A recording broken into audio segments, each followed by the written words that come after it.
Good afternoon, everybody.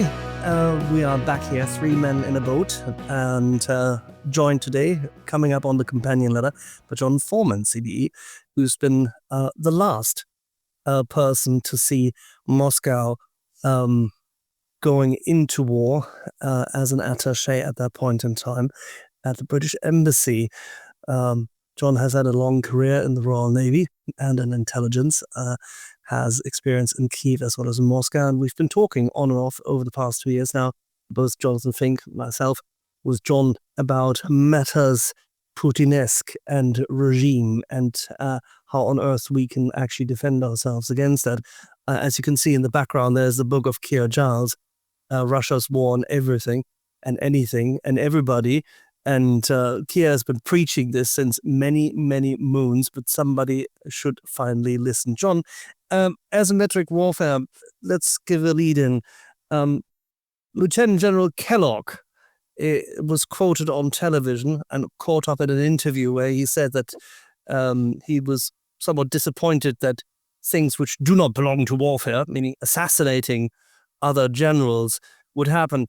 That seems a bit outdated. It seemingly predates Wellington, who already authorized the assassination of the generals on the other side. Whilst he didn't prefer it, he did authorize it, and that's where snipers were born. Why are we so, shall we say, resistant to employ the arsenal we know so well that it works? Well, Axel, thank you. I was disappointed by Kellogg's remarks because I think they were incorrect and inaccurate. I mean, anybody who's served in uniform knows that when you put that uniform on, you become a legitimate target for the enemy during wartime. Wartime, war is, the essence of war is violence. And in moderation of violence in warfare is imbecility, as one British admiral once said. So I think it was very clear about why Kirillov, the general in Moscow, was targeted. One, because of his involvement in the use of chemical weapons against Ukrainian troops, and two, because of his role as a mouthpiece. And both those roles made him a target. And I think going back to our own history, we had the Special Operations Executive conducting covert action in France and the occupied territories during World War II. And, it's not gentlemanly.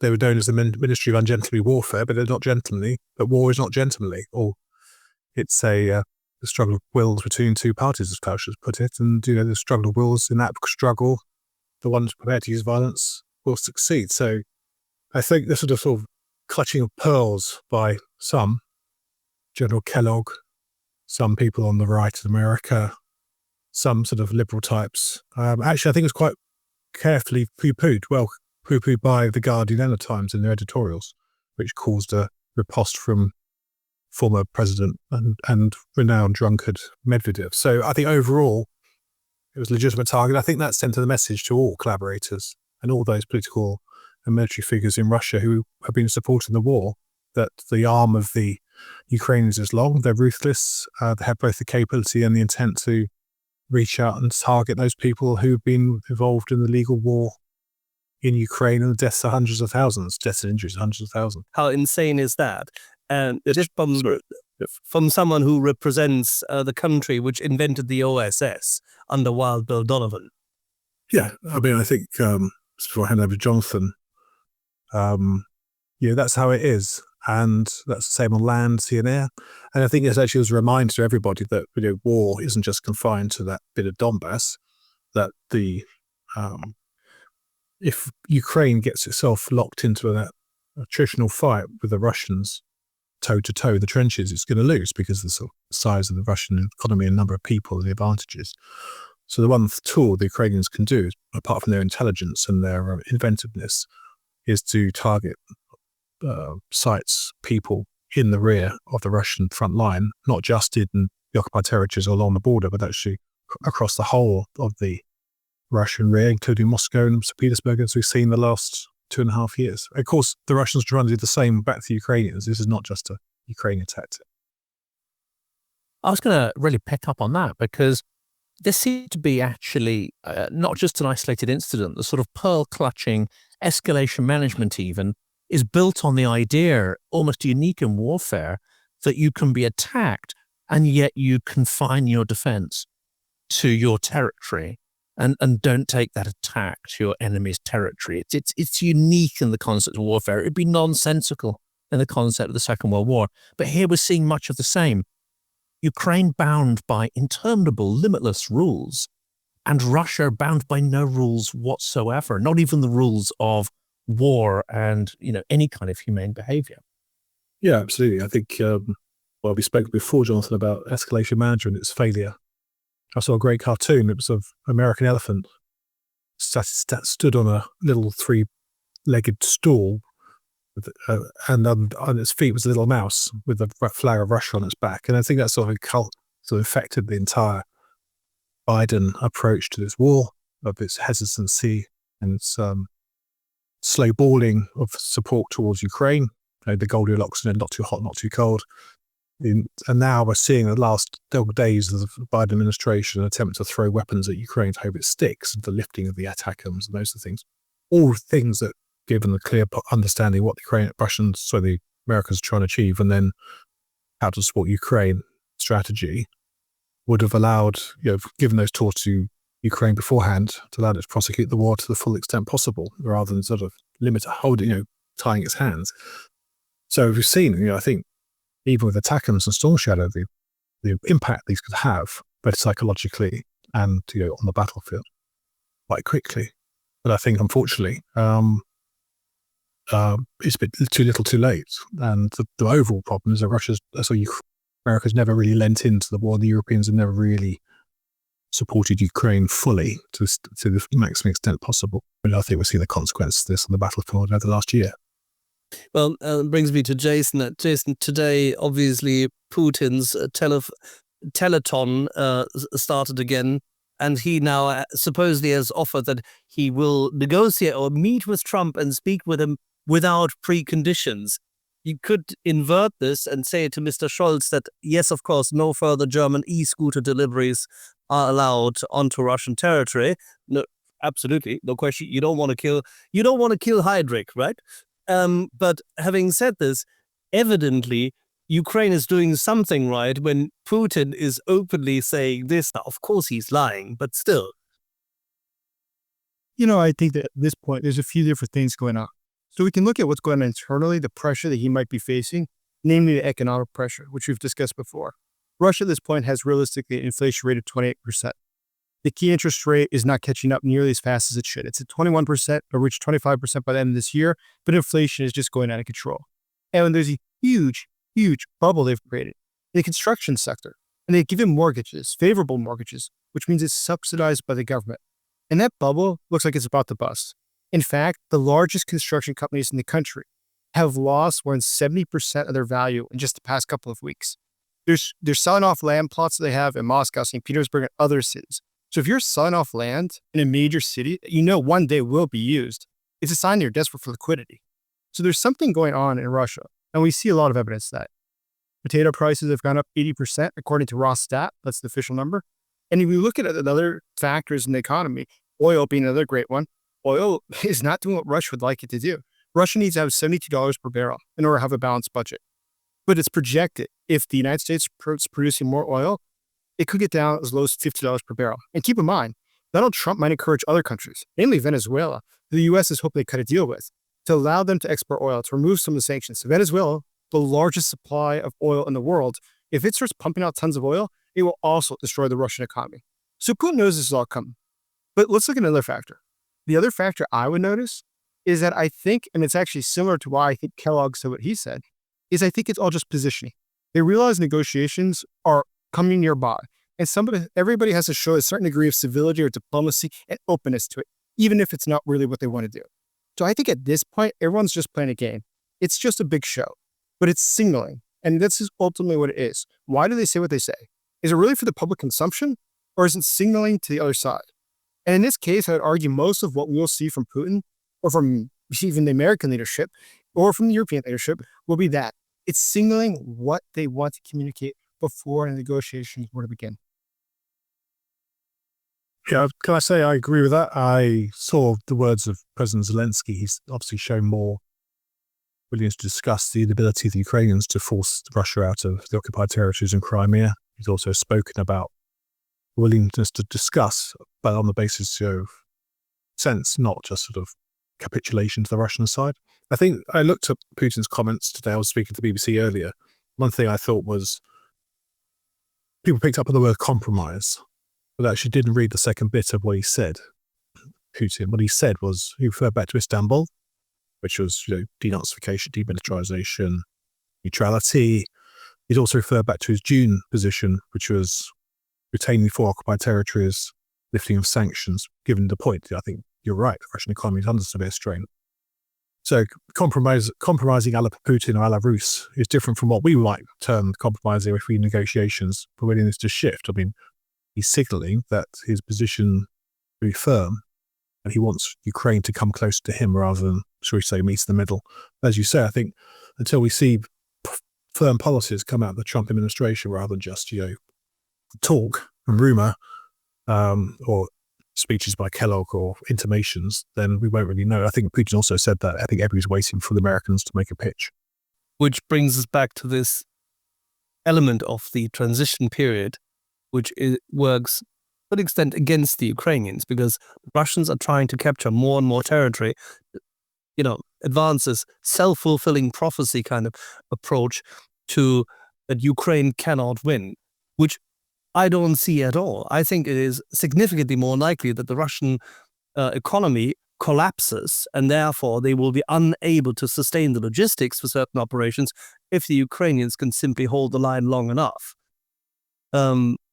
which is not being discussed in the West at all. Nobody discusses this. I mean, even if The Economist, don't forget, The Economist follows the tradition of all the people in economics that they're right half of the time. Even when The Economist now puts this on a picture and says that Ukraine is supposedly winning the war of economics or the war on economics, that's hard. If an economy has sustained, a 25% loss of total and has little electricity going into this winter, less production capacity, fewer men available, lots and lots of people abroad, it's very difficult to say that they're winning the war on the economy. What they're doing is they're doing better than Russia wanted them to do and anybody expected. That in itself is a success, but it's coming from a very low level. Whereas Russia, despite the fact that the sanctions are so... these sanctions are a sieve at the moment. The water is running through it. Kyrgyzstan, Tajikistan, German, Swedish, British, French exports going through all these countries, through Turkey and the likes, money being laundered through Cyprus. That's not really working. But in this transition period, Putin can still test out, and that's why I think Jason is right, that the signaling from Putin is, at the moment, his regime is more interesting than whatever comes out of the Trump administration, because they seemingly haven't made up their mind at all. There's complete inconsistency between all the people. We do not know who will be DNI. We hear all sorts of things from Mr. Rubio, but nothing. State Department nominee, nothing about Ukraine, zero. He has just zipped himself. So there is no real position other than what Mr. Trump and his, how do we call them? Apologies? Apologeten in German. The people who constantly make up, the apologists, apologies. Sorry. The apologists who constantly make up why Trump's own statements might be rational and sensible. We hear very little. So Putin can fill this void, and the media is picking it up. The German election is, battle is ongoing, and the German media is listening to every little drop of saliva Mr. Putin might be spitting out. It's astonishing. How do we deal with this? I think there's a people. I think there is a degree of wishful thinking around. There always has been. That as we could go through the third year of the war this winter, that the two sides will sort of. This is in Europe. The problem will go away. Europe can go back on spending our money on itself and social spending, not have to confront the issue of Russia and defense spending in Ukraine. Of course, that's. I think it is wishful thinking. That's sort of affected some of the political thinking in NATO, the European Union, from the beginning. I think sanctions. I was in Moscow early on, just after the invasion. People were saying sanctions are already crippled the Russian economy. It's one more. It's getting a spiral, and I always thought the aim was to of sanctions was to apply over the longer term, and that's the effect that's being seen over the long term. But it's more like as I said before, it's like a balloon with the air. It's got a football has got a slight leak and it's slowly going down. And of course, I think the aim was never to collapse it, just given all the problems of really collapsing the Russian economy and the implications on security and wider security. But the idea was to try, but of course, that strategy depends on Ukrainians holding the line and the lives of Ukrainian soldiers and civilians. So it's deeply cynical. Now, I think we should tighten them up. Yes. I think it should be more inventive. Yes. Going after profiteers and collaborators in the West. Yes. On the whole, I think the European Union has held together fairly well. On the whole, we could do more. Having said that, I'm slightly reluctant to forecast and say because inflation's here and problems they're running out of money, which I think is true. All over for the Russians, they found they've got agency too. They could take further measures internally in Russia to ameliorate the consequences of sanctions. We know that they are hurting because Putin keeps moaning about them and demanding them to be lifted. But I think 2025 is always going to be likely a difficult year for Russia. The question, of course, is can Ukraine stay in the fight? And because it's been supported on its day-to-day spending mainly by their nations now, notwithstanding what the economists are saying, day-to-day spending is coming out of Europe and the Americans.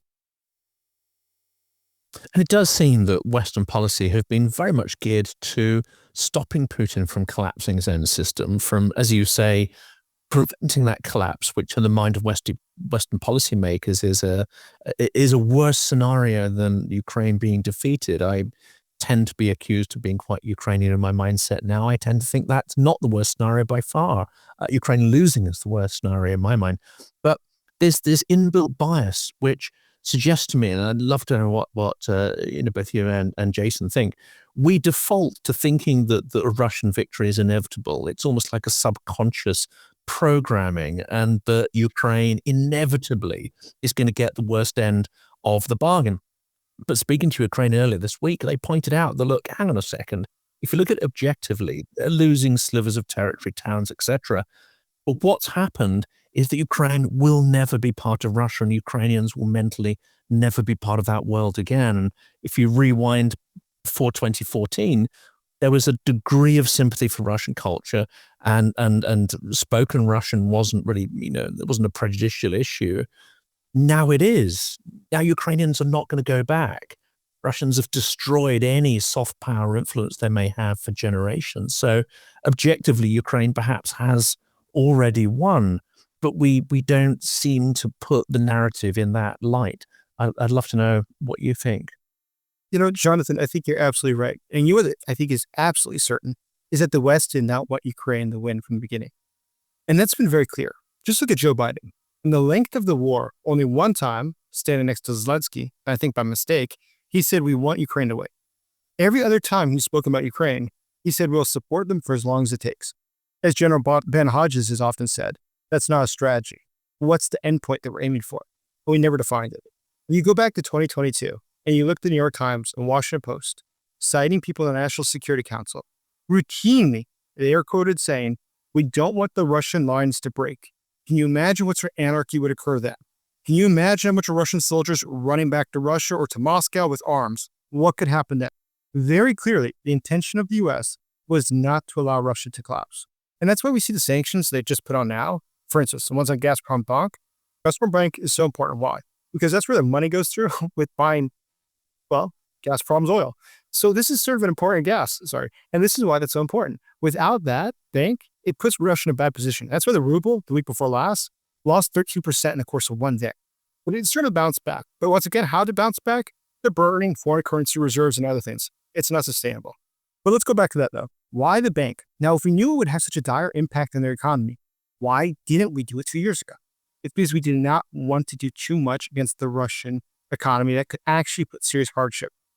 And at this point, from everything I've seen, it appears that they are just trying to increase at this last moment as many sanctions as they can, knowing that then the ball is in Trump's court for him to figure out what happens next. On another side of this, though, we see that the United States, not only because it fears Russia collapsing or Russia breaking up, which I think is wholly irrational for a number of reasons, let's just imagine we have the situation where Ukraine loses. That is the worst case scenario. To embolden Putin is something that we will be paying back the debt of for years, generations to come. So the United States has been terribly flawed in its strategy during the Biden administration. And at this point, if you look at what Ukrainian news says, at least, it's much more optimistic of what can happen next. For the first time in ages, you see that people really think there might be a decisive decision. Either peace will come or weapons will be given, and a desire will be had to finally have it out with Russia. Because so far, the Americans, whether it's the long-range weapons they didn't allow, or the F-16s, or the sanctions, it's just been insane. In fact, I'll give you a story. When I was in Kyiv, this is already a year and a half ago, one of my friends had investigated that all of the lubricants used for engines within Russia come from two major factories, China and France. Now, in the case of France, it would not be hard to get the U.S. to pressure to make sure there's no more export to Russia. In the case of China, because it was from two factories in China, the U.S. could also leverage the Chinese to get them to not allow the export. Now, without lubricants for motors, very quickly the motors stopped working. It could actually stop the invasion of Ukraine. And when this was presented to the State Department, the answer was, but that would also hurt civilians in Russia. They also use cars. So just think, this is so obvious that we could have quite literally frozen the Russian military, and the U.S. government pushed back. Routinely, we see this. And so at this point, we can only hope that the U.S. and other countries will do what's necessary to put real pressure on Russia, to really break Russia's back. Because what we're doing now is just bleeding Ukraine dry. Yeah, I mean, I think, Imagine you had not Sorry. bombed. Imagine if you had not bombed Schweinfurt. well, I mean, I think, I agree with all that. I think about the strategy, lack of policy. I think the US has been keen for Ukraine not to lose, but not necessarily to win the war, and hence where we've got to. I mean, I think that issue at the State Department, when Ukraine started to target refineries, which have both military and civilian utility inside the Russian economy, the State Department spokesperson came out and said, this wasn't proportionate targets, blah, blah, blah, which is factually incorrect again. If you can have a link to a industrial site which supports the war machine, that's a legitimate target, as we did against the oil refineries ourselves, or the American Air Force did in World War II in Romania, and also against the industrial sites in Germany, as Germans will know to their cost. So, this comes down to that. So, as you say, that sort of unwillingness to really confront the issue. And I think, I have some sympathy. I've just written down here, nuclear. Again, when we were speaking at a recent conference, I was challenged on this, but you have to understand that the Americans' fear of the world's largest nuclear arsenal, and also Bonapartism of a figure from the front line coming and taking over, who's especially more competent and more right-wing than Putin is. I think that's some of their fears inside the Pentagon and the State Department, that there could be consequences, not just on the battlefield, but more widely in Russia. Back to those sort of 1990 scenarios when James Bond's villains were all Russians with nuclear weapons running around, and the fear of proliferation. So I think we are where we are. I agree with the point about Johnson's point about rupture. I think this has ruptured Russia and Ukraine permanently. We're seeing the birth of a new European country in front of us over the last 2.5 years. We've shaken off the Soviet baggage, the Russian baggage. But I agree with you. I think the more we can do, and the Biden and the Trump administration can do to actually exert some serious pressure on the Russians, which the Biden administration hasn't done, the better Ukraine will be, the better Europe will be, and ultimately the better Russian people will be. Would the Europeans be able to muster the strength? Because Trump and his troops around him, they don't seem to value the Europeans much at the moment. Many good reasons, but would the Europeans be able to actually show some strength in that regard? Because without it, you've seen the 14th package of European sanctions, British sanctions. So as I say, I think it hasn't been bad. I think the biggest problem has been nobody's quite clear what they want to do towards Russia. What is the policy towards Russia? We can get into strategy after that, but what's the policy?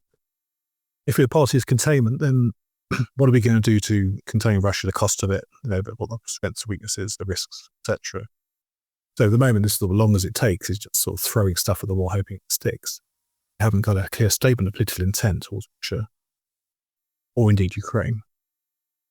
We have sort of best efforts, words, sort of strap lines, but not sort of clear statement of intent. As I said, it took Biden a year, over 18 months to speak to the American people about Ukraine. And he only ended up speaking to Ukraine about Ukraine after the 7th of October massacre, which is sort of put together in some sort of kludge, unsatisfactory way. The fact that he wasn't willing, Biden, to speak to American people for 18 months shows at the heart of government, a lack of clear policy, policy to our strategy, not the other way around. So I hear people like Ben Hodges speak about it, but actually it goes even bigger than that. If it's in the Cold War, what was our policy towards Russia? Soviet Union, sorry. What is our policy towards Russia? I don't know. It's never been stated, and I'm hoping a bit more clarity will come out in the administration. Another area of division, and there's a question really emerged. Sorry. No, I think it's back to your point. I think the Europeans will fall in line. One question. No, I think the Europeans will fall in line. The problem is it's been somebody asleep at the wheel in Washington. People look to Washington for leadership. If Washington does not lead, then you at least ends up in sort of this sort of vacuum and confusion. But I said in 1984, NATO came up with clear policy towards the Soviet Union. Said, dual track, remain deterrence. However, we're willing to have more friendly relations, give this certain conditions based on liberty and freedom and democracy. Fine, that was the policy. What then? So you had a strong prime minister then. No, I did, but I think we managed to maintain various moments throughout the Cold War, under Kennedy, under Eisenhower, under Reagan, quite a clear focus on what we're all trying to achieve. In fact, it took 50 years to achieve it. Okay, going forward to now, what is our policy towards Russia? Where do we want relations to be? How are we going to get there? And I think there probably has to be a sort of dual track of strong defense, deterrence, containment, sanctions, support to the the Russian diaspora, information, that sort of thing. But not willing to shift and go to sort of dialogue and cooperation again at any stage in the near future, especially whilst the war in Ukraine continues. Jonathan. Yeah, and this is a question again for both of you, and it really emerges from what you said there, but also at the Chatham House event that we attended last week. There are certain areas where of broad alignment, but there are certain areas where people start to sort of diverge in how they see reality. Keir Giles typically is one would say on the slightly more pessimistic side on many of these, but NATO is a key question.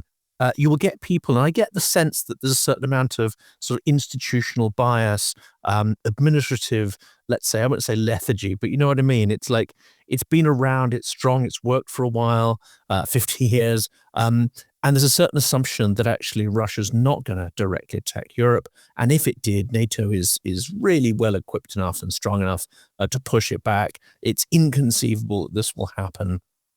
And yet you have someone like Edward Lucas and Keir Giles on the other side saying, well, hang on a second, it's not going to be a full frontal assault.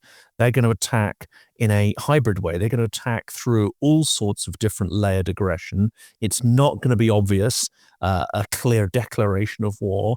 And actually, we're not that well equipped, even for a conventional fight. And there are others saying that essentially Britain is extremely woefully under-equipped for the straight fight. What's your view there? Are we asleep at the wheel on that one, or is there an element of sort of hubris going on there, which could really fall foul of in the coming years? Yeah, sure. I mean, I can't speak for everybody at the Chatham House event because some of it was Chatham House rules. But the bit I was speaking about was televised, so that's fine. I think you've got to pick up the words of what the current American Director of National Intelligence said and Chief of Defence Staff and others have said, and even the new Secretary General, that the chances of Russia attacking NATO conventionally or nuclear is remote. And the word remote means, in a lexicon, less than 5%. Certain is 95%. Certain, remote is 5%. And people say those words based on intelligence, they don't just make it up. Unfortunately, you have a lot of people, for whatever reason, whether it's to have secured more troops east, whether to increase defence budgets, because of this sort of idea that Russia is the sum of all fears, and Russia's everywhere, and the domino theory that Crimea, then it's going to be Ukraine, then it's I think unwise. So I stick to that. I don't think there's any intent in the Kremlin to attack NATO head on, because I think they know they lose. I don't think they've got any political intent to do it either, because the question is, okay, so what? Why? I mean, maybe to discredit NATO, maybe not.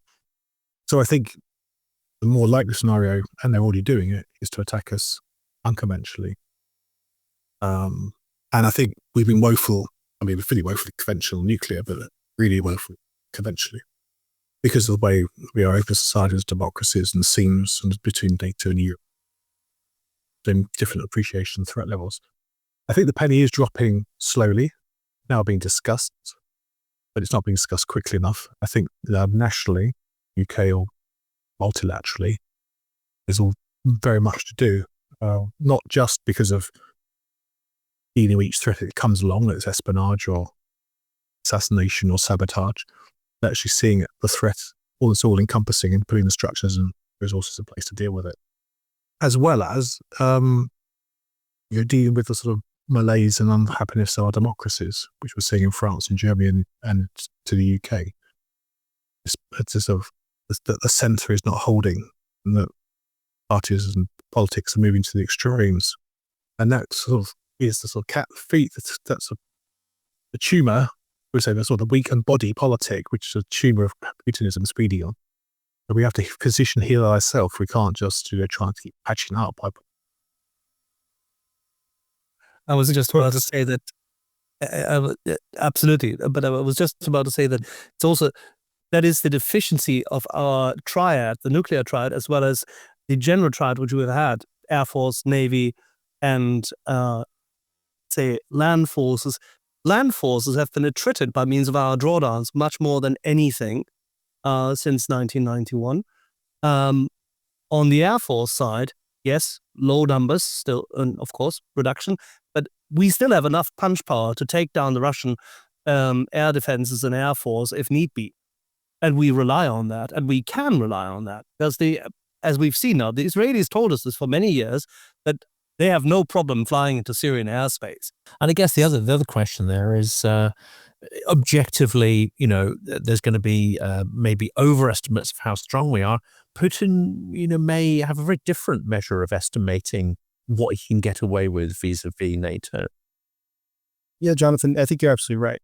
And in fact, as you've heard me argue before, I've always said that Vladimir Putin, at this point, believes he's in World War IV, not World War III. World War III was the new era of war, and that was the Cold War. Russia, the Soviet Union, was active around the world, using covert methods to overthrow governments and to create political change. And you know what? It was effective, but it was also very cheap. Now, as the United States and Europe throughout the 50s, 60s, 70s, 80s, 90s, 2000s invested incredible sums to modernize their military, Russia never tried to keep up. It did modernize some things like the naval, not the Navy, rather the submarines and other things, but not everything, because they just realized that's not the direction they're going to go.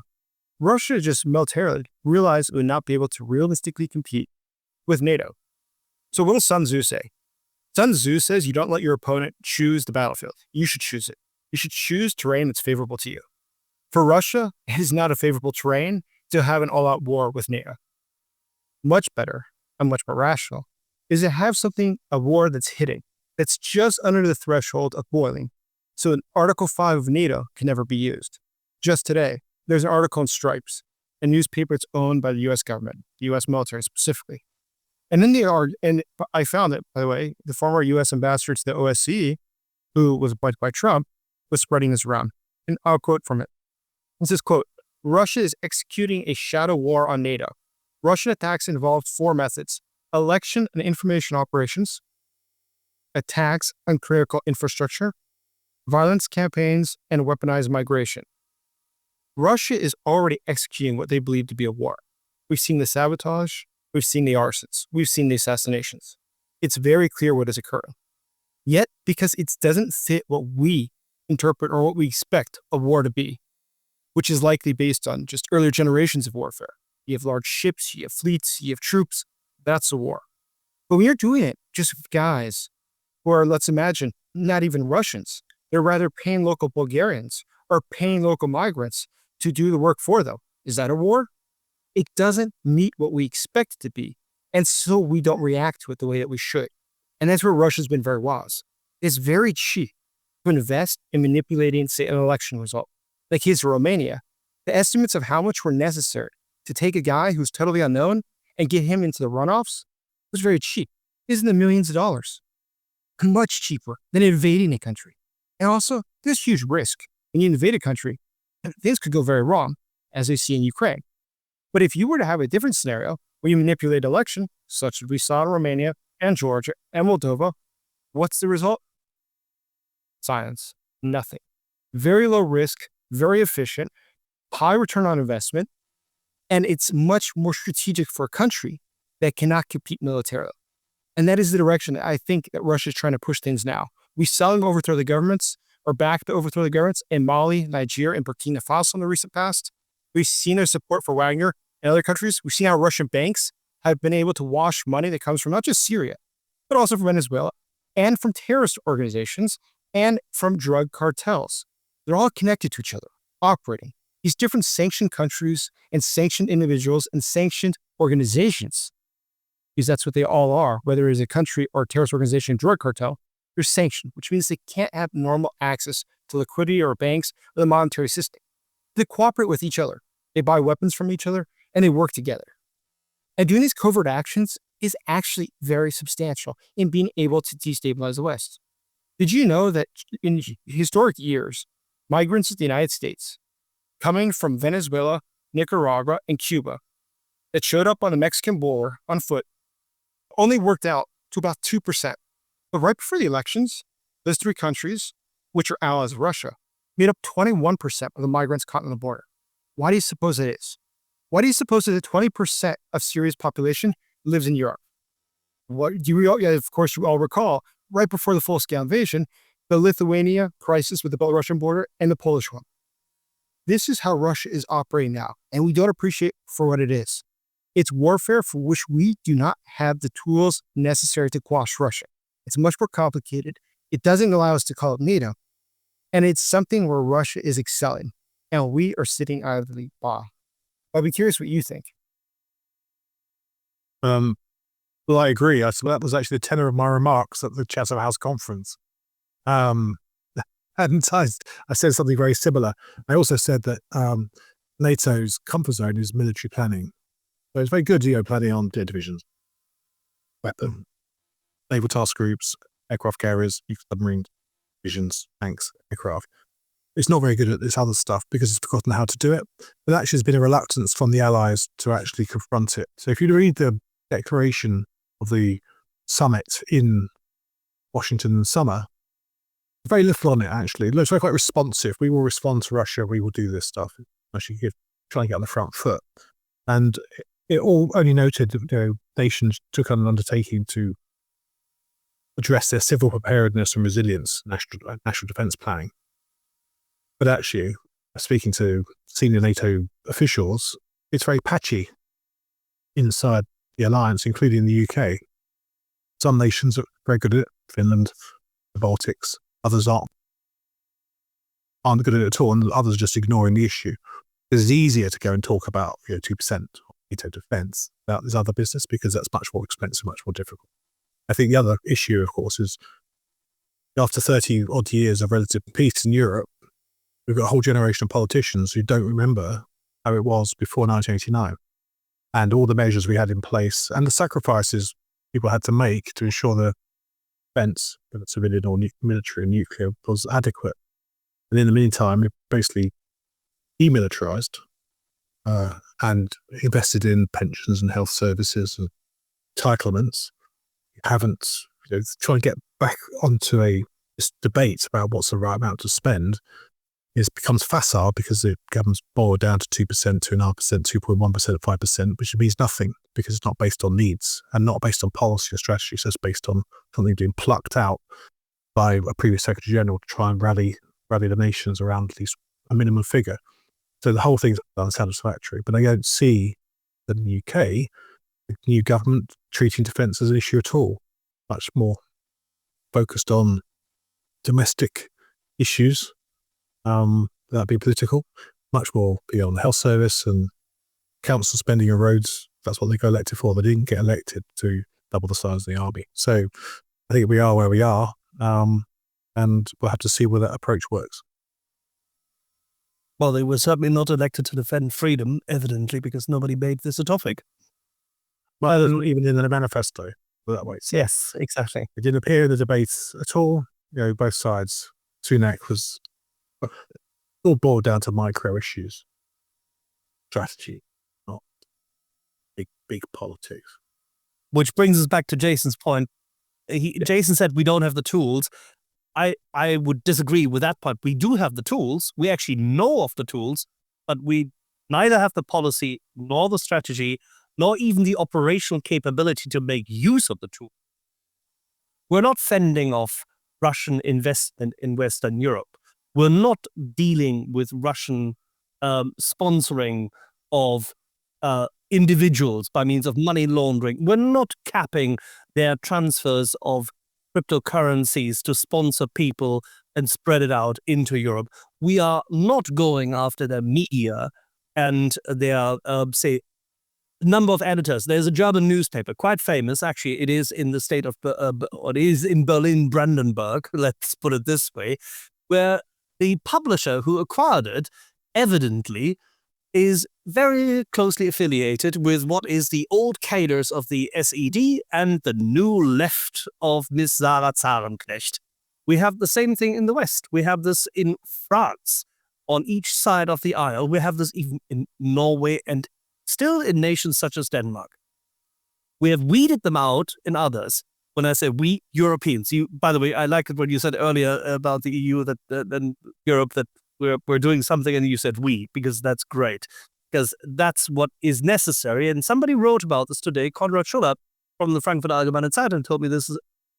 The Germans are very, very hesitant to get too close with the French at the moment because they see that it's absolutely necessary to have Britain in the boat.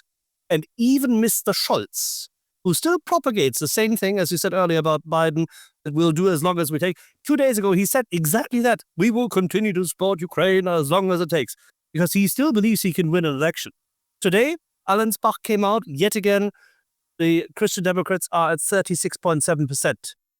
Konrad Adenauer House, which is the institution, well, this foundation of the CDU, actually has internal polling, which has a wider array of margin of error, where they believe that they can attain 41%. Will it change anything in Germany? In Germany, nothing ever changes, as you know. So it only changes by pressure. There's no American pressure. Britain has the levers because you actually provide more cover for Europe because of your nuclear shield than France actually, throws its weight around, funnily enough. So my question again is, how do we get the Europeans to work together? Because otherwise, how do we defeat this little midget, this Wizard of Oz in the East? What to do, which tools to use? Yeah, I mean, personally, I would I've worked for the NATO and I've worked for the European Union in the External Action Service, and I would put my emphasis on making sure that foundation of our sovereignty and defence is NATO, making sure that the pledges are met, and that the spending commitment, which probably is going to have been discussed already, is going to have to go up because 2% was plucked out of the air in the early 2000s. Not that Canada's met it. Canada won't meet it for like sort of 28 years until after almost 30 years it'll take Canada to get to the right level. So meeting existing commitments, agreeing to increase commitments, defence industrial cooperation, stocks, more stocks, plans, the stuff we can do all behind it, but I think 2%. Not having said an arbitrary target, at least it provides a totem pole for people to rally to. Because I think that realization is coming because Trump's coming over the horizon and the Europeans are realizing they have to do more to it. There's a report to the Financial Times today which said the UK to meet all its commitments will need 3.5%, which will be an awful lot of money in our economy, an extra 20 billion a year. However, but Starmer and to file point, Starmer still hedges, unwilling to be sort of at the front of the pack leading he's willing to sort of hide behind and sort of, well, we'll get 2.5% at some stage. I think that approach is not going to work on January the 21st. And this still doesn't get to the heart of the strategy. And I'm really interested in what Jason thinks about this, because on the one hand, we're trying to scrape together the money and resources to build our defenses. On the other hand, we are dismantling the defenses against information warfare. If Musk is allowed to pump $100 million into Reform UK, I got to stick my neck out there and say, that is a Kremlin operation. That is an instant party that didn't exist, that's popped up with, we don't have all the receipts. I know certain of my guests will say they don't quote or anything unless we can prove the receipt. But I think in our adherence to the freedom, as it were, and not interfering in the marketplace, we allow Musk to buy Twitter. We allow our information space to be populated with people who do not necessarily have the best intent of the populace or even those communities at heart. And yet we're not going to litigate that. So in some ways, all that defense spending is almost counteracted by our unwillingness to protect our information sphere. So I don't think that Musk is a Kremlin plant. But I will say, I agree with your general point. And also the example is very similar.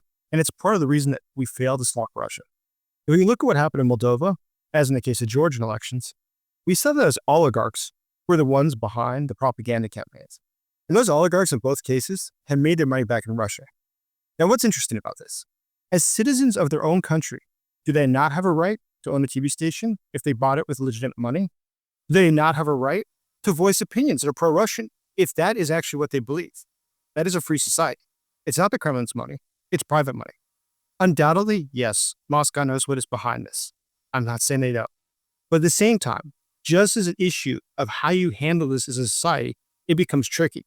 Politicians often want to say the media is biased against them. And whenever they attack a journalist, it's considered to be trying to stop the free press. Can you imagine how then to stop TV stations? As we know in Ukraine, before the full-scale invasion, there was a lot of different TV stations owned by oligarchs, and they had a massive influence on what happened in the country. Not just in the favorable to Russia side, but also on the other side as well. So oligarchs have played a massive role in the communication space for a long time. But as we see for Russia, it's a great strategy. There was an article written just a few years ago in Time magazine, if I recall correctly, and it was written about how Friedman, who was one of the top oligarchs in Russia, who was actually born in Ukraine, he was explaining when he would go to meetings with other oligarchs with Putin. Putin would sit there, he said, and he would never give directions. He would never say you have to go do something. He would just state, we're having this sort of a problem, or it'd be really good if somebody did this. And they understood, if that means I should go do this now. And it was across a wide stream of things, whether it was assassinations, building museums in other places, including the Holocaust, Babin Yar one in Kiev, as well as a number of other things, where Russia was directly involved, well, indirectly involved, using oligarchs, using cutouts. And they are directly involved in other places, using the Russian Orthodox Church as an example, which you see that the West is very worried about trying to crack down on a church. Imagine what the reaction would be. So using our freedom against us as a tool, it's pretty clever. Because how do you fight against that as an organized system? You think all the countries of NATO would sign on to closing down the Russian Orthodox Church? I doubt it. Would you think that they would agree that we should close down all of the peacenik or all the lefty publications that oppose all war? Because it definitely serves Russia's interest. But in fact, they're privately financed. And when it's private money, you silence their opinion because it does happen to help Russia. So this is the fine line that Russia's figured out how to walk. How can we do things right in the middle of the space and we can be operating in the open and nobody will stop us?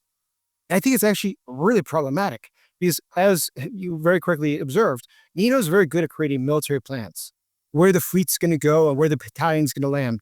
But the question is, how do you compete against this modern warfare?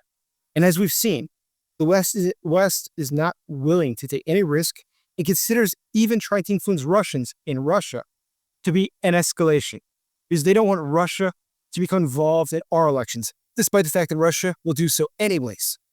How totally absurd is that? So going ahead, we do need a new strategy. And I personally really doubt if increasing NATO spending should be the priority. Shouldn't we, in fact, spend money on this new form, which gets no attention, very limited attention? And even when we have the tools necessary to combat it, we don't have the political will to do so. And ultimately, that's where the problem lies. Without political will to address the problem, things simply won't get better. Yeah, I just wrote down here, I think I said it at Chatham House, that if Russia's waging a campaign of political warfare against us, it needs a political response, not a military response. And I think it's easier, as I said, to talk military. And actually, it's easy for talking heads to say they need 5% tanks. I don't think that's the main threat. I think the threat of political warfare is equal, if not higher, or is higher than the threat, as I wrote for the Spectator.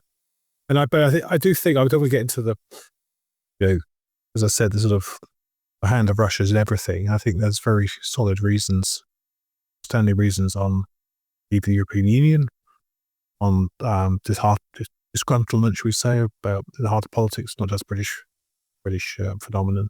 It's across Europe. And I think I've written down here that I think they do exploit. I think the Russian approach is to exploit opportunistically other people's divisions. They don't create those divisions in the first place. I think they abate them. And I did also write down here, ultimately, is existential. And obviously, a nuclear strike, existential. Russian military invasion of Poland, existential, or the Baltics for that existential those people. These campaigns, they're not existential. Life will go on.